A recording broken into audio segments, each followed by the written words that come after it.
ঠাকুরগাঁওয়ে মাঠে মাঠে শোভা পাচ্ছে ফুলকপি, বাঁধাকপি, শিম, গাজর, টমেটো, মূলাসহ হরেক রকম সবজি। অধিক লাভের আশায় কৃষকরা শীতকালীন সবজি চাষে ঝুঁকছেন। আবহাওয়া অনুকূলে থাকায় এবার ফলনও বেশ ভালো। গেল বছর এই সময় স্থানীয় বাজারে ১ বা ২টি ট্রাকে সবজি বোঝাই করা হতো। এবার সেই চিত্র বদলেছে।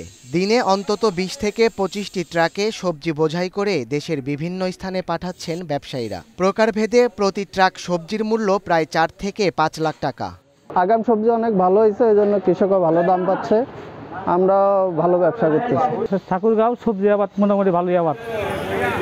ভালো দাম পাওয়ায় শীতকালীন সবজি চাষে আগ্রহও বেড়েছে কৃষকদের।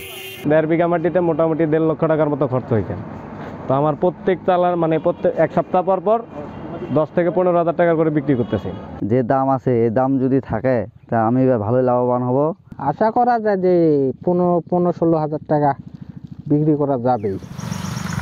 আবহাওয়া ভালো থাকায় জেলার সবজি চাষের লক্ষ্যমাত্রা পূরণ হবে আশা কৃষি অধিদপ্তরের।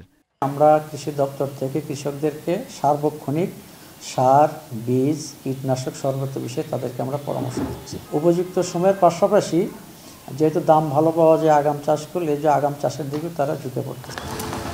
ঠাকুরগাঁওয়ে এবার প্রায় ৮,০০০ হেক্টর জমিতে সবজি চাষের লক্ষ্য নির্ধারণ করা হয়েছে। এ পর্যন্ত চাষ হয়েছে প্রায় ১,৬৩৭ হেক্টর জমিতে।